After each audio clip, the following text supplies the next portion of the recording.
El enunciado del problema nos dice, dados dos triángulos equiláteros, los triángulos de la figura, en concreto el triángulo ABC y el triángulo BDE, y nos dicen que su lado mide 8 centímetros u 8 unidades. Evidentemente, si son triángulos equiláteros, todos sus lados van a medir 8 unidades. Me dicen que CD, ese segmento, es 4 veces el segmento FD. Es decir, si a este lado del triángulo lo dividimos en 4 partes iguales, el segmento que une E con el punto F, es evidente que ese segmento es la cuarta parte del lado del triángulo. Debemos hallar la longitud del segmento FE. Problema complicadillo. Vamos a centrarnos un momento. Mirad, yo debo prestar la atención en ese triángulo que he separado de la lámina. Tenemos el gráfico, separo el triángulo y empezamos a razonar. Datos conocidos. Lógicamente, este lado, lo he ampliado para verlo con más facilidad, equivale a ese lado. Si el triángulo era equilátero, mide 8 unidades. Sabemos que ese lado mide 8 unidades.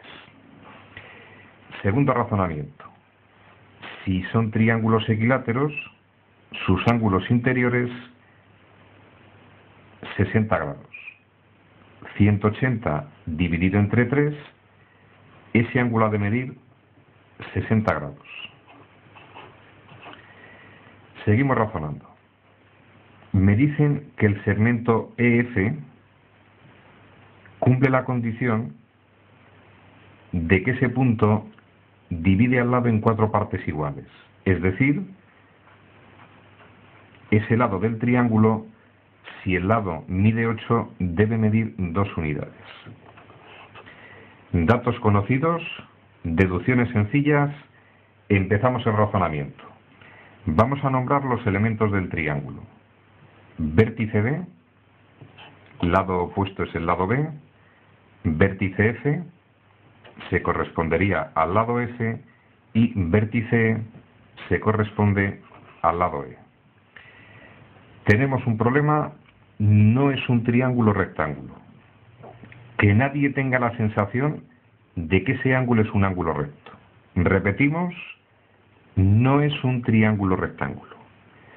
No puedo utilizar Pitágoras, no puedo utilizar razones trigonométricas. O teorema de los senos o teorema de los cosenos.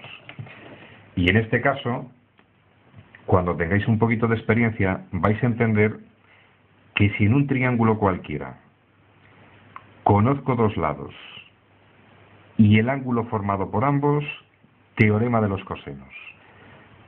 Repetimos, voy a utilizar el teorema de los cosenos y aplicándolo en esta figura me queda b al cuadrado, que es precisamente lo que me piden, la longitud del segmento FE, por el teorema de los cosenos tiene que ser igual a este lado al cuadrado más este otro lado elevado al cuadrado y menos el doble de E por F y por el coseno del ángulo que forma, por el coseno de 60. Repito, teorema de los cosenos, tenemos la expresión matemática correspondiente a uno de los teoremas de los cosenos. Sustituimos valores. B al cuadrado va a ser igual a E al cuadrado, es decir, 4, más el valor de F al cuadrado, que es 64, y menos 2EF, recordemos que E vale 2. F toma el valor 8. 2 por 2, 4, por 8, 32, y por el coseno de 60, es uno de los ángulos conocidos, coseno de 60 toma el valor 1/2. Expresión matemática en la que no conocemos el valor de B. Valor pedido. Operamos la expresión, quedaría B al cuadrado igual 68 efectuamos el producto, 32 por 1 medio, 16.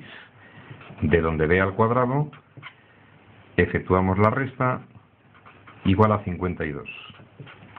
Raíz cuadrada en los dos miembros. b es igual a la raíz de 52.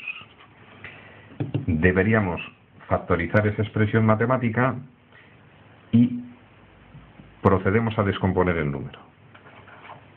Factorización del 52, divisible entre 2, divisible entre 2, 13, divisible entre 13, equivale, nos queda que b es igual a la raíz cuadrada de 2 a la 2 multiplicado por 13.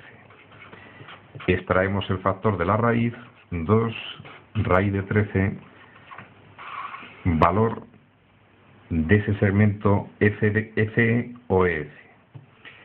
Resumen al contenido del ejercicio, es un poquito complicadillo. Nos mandan a hallar la longitud de ese segmento. Recordad que nos decían que este segmento CB era 4 veces más grande que este. Dedujimos que ese segmento tenía que valer 2 unidades y fácil de entender que ese lado, que se corresponde con este, debe medir 8 unidades. Sacamos el triángulo de la figura y teníamos un problema. Si el triángulo obtenido no es un triángulo rectángulo, no tenemos certeza de que lo sea, o teorema de los senos o teorema de los cosenos. He tomado la decisión de utilizar uno de los teoremas de los cosenos y nos ha permitido hallar el valor de b, ejercicio resuelto.